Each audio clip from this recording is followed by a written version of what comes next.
مثلا میں نے اپنے لیے فجر کی نماز کے بعد میں نے اپنے کچھ اوراد یا دعائیں کہہ لیں اس کے ساتھ اس کو باندھا ہوا ہے، لازماً اس کو پڑھنا ہے، اور الحمدللہ اس کا فائدہ ہوتا ہے مجھے. کل سے کچھ لوگوں نے جو فیڈ بیک مجھے ڈائریکٹ دی اس میں الحمدللہ 3 لوگ ایسے تھے جنہوں نے اپنی بیماری کا ذکر کیا، جیسے سر درد یا کچھ اور پھر کہا کہ میں نے جب یہ تسبیح مسلسل پڑھنی شروع کی اور اس کے بعد میری بیماری غائب تھی، اور مجھے حیران کن انکشاف ہوا. اگر ایک بندہ کہتا تو میں کہتی چلے اس کا ایکسپیرینس ہے، جب ایک بات 3 بندے کہہ رہے ہیں تو اس کا مطلب ہے کہ پھر کچھ ہے صحیح اس میں. اور ویسے بھی جو فضیلت اس کی بتائی گئی اس میں کیا کیا باتیں تھیں. نمبر 1، جو شخص مال خرچ کرنے سے بخل کرے. نمبر 2، دشمن سے لڑنے سے خوف کھائے. رات کے اندھیرے سے ڈرے کہ رات میں مشقت اور اندھیرے سے. تو یہ تینوں ہی چیزیں کسی نہ کسی درجے پہ ہمارے ساتھ ہیں نا، کہیں نہ کہیں تو ہیں. پھر تو ہمارا علاج ہے یہ تسبیح، ان تینوں کمزوریوں کا علاج ہے یہ تسبیح. تو انشاءاللہ اگر آپ اس کو ریگولرلی پڑھیں گے تو آپ کو فائدہ ہوگا، اور یقین کے ساتھ پڑھیں گے. اور سبحانہ کہتے ہوئے کیا سوچیں گے؟ اسبح، دل میں زبان سے تو سبحانہ ہی کہیں گے، اسبح اللہ سبحانہ، کہ جیسے اللہ کی تسبیح کی جانی چاہیے ویسی تسبیح کرتی ہیں. الحمدللہ کہتے ہوئے کیا سوچیں گے؟ محبت کے ساتھ اللہ کی تعریف کریں گے. اچھا، کون سی تعریف؟ اللہ کے تو بہت خوبصورت نام ہے، افعال ہیں، وہ کس بات پہ تعریف؟ میں اس کو اس طرح لیتی ہوں کہ جس سچویشن میں ہوتی ہوں نا، اس سچویشن کے اندر جو مجھے خیر نظر آ رہی ہوتی، چاہے وہ تکلیف کی حالت کیوں نہ ہو، اس کے اندر جو خیر نظر آ رہی اس پہ میں پھر دل سے کہتی ہوں الحمدللہ.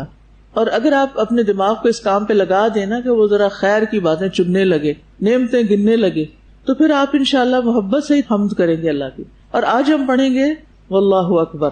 ٹھیک ہے، تو انشاءاللہ شروع کرتے ہیں. سب مل کے یہ تسبیح ایک دفعہ پڑھیں.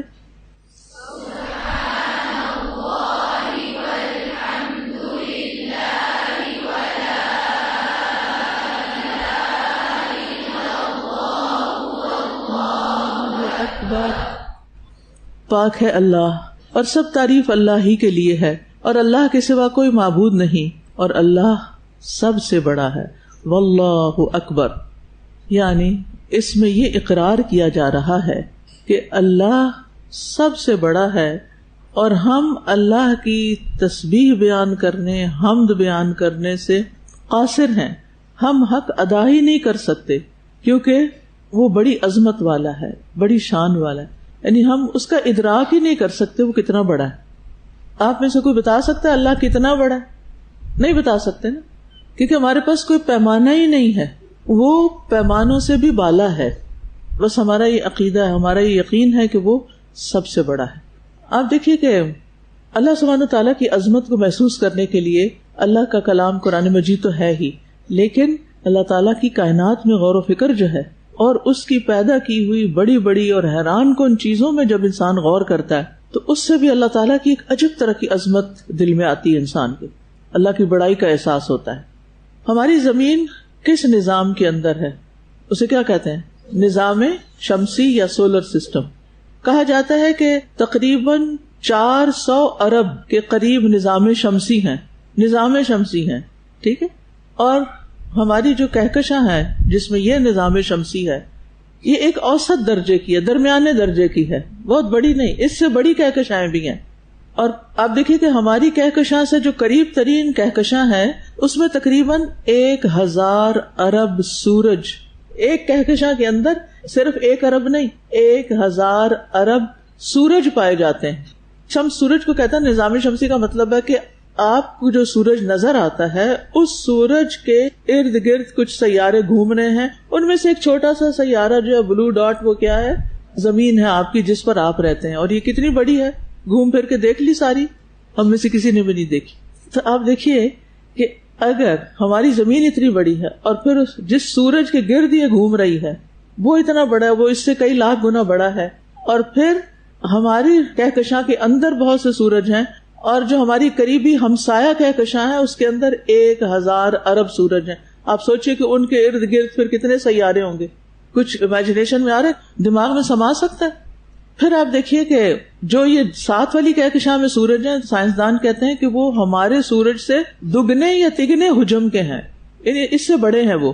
اور پھر ایسی کہکشاؤں کا مجموعہ ایک لوکل گروپ کہلاتا ہے، اور اب تک کی معلومات کے مطابق ہم جس لوکل گروپ میں ہیں اس میں 54 کہکشائیں دریافت ہو چکی ہیں.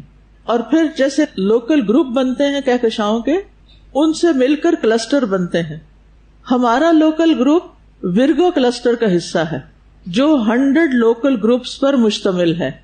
اور پھر 2014 میں سائنسدانوں نے اعلان کیا کہ ہمارا ورگو کلسٹر بھی ایک سپر کلسٹر کا چھوٹا سا حصہ ہے. ٹھیک ہے. اور پھر 2015 کی تحقیق کے مطابق، ابھی تو اور بھی آگے بہت کچھ ہو گیا ہوگا، قابل مشاہدہ یعنی کہ انسان دیکھ پائے جس کائنات کو، اس میں تقریباً 1 کروڑ سپر کلسٹر موجود ہو سکتے ہیں.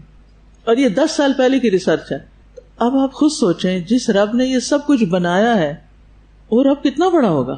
اور وہ صرف بنا کے فارغ نہیں ہو گیا، بلکہ وہ کیا کر رہا ہے، ان سب کا مالک بھی ہے اور ان سب کا مدبر بھی ہے، خالق بھی ہے. ان کا اون وہی کرتا ہے. آپ میں سے کوئی ہے کسی سورج کا مالک؟ تو بتائے ذرا مجھے. کہ آج تک دنیا میں کسی نے کہا کہ وہ ایکچولی زمین پر تو مجھے پلاٹ لینے کی ضرورت نہیں تھی، کیونکہ وہ فلاں سورج جو وہ میں نے لے لیا ہے، وہ خرید لیا ہے اور میں وہاں جانے کی تیاری کر رہی ہوں. ذرا دیکھیں تو صحیح، جانا تو دور کی بات، ہم تو اتنے عاجز ہیں کہ نیکڈ آئی سے دیکھ بھی نہیں سکتے اس کو. تو آپ خود سوچئے، یہ تو بس ایک چیز ہے نا جو آسمان و خلاؤں میں بنی ہوئی ہے، اور یہ سما دنیا ہے یہ آپ کا. اس سے اگلا جو آسمان ہے وہ اس سے ایک روایت کے مطابق 500 سال کے فاصلے پر ہے. وہاں کیا کچھ ہوگا، پھر اس سے آگے کیا ہوگا، پھر اس سے آگے کیا ہوگا، پھر اس سے آگے.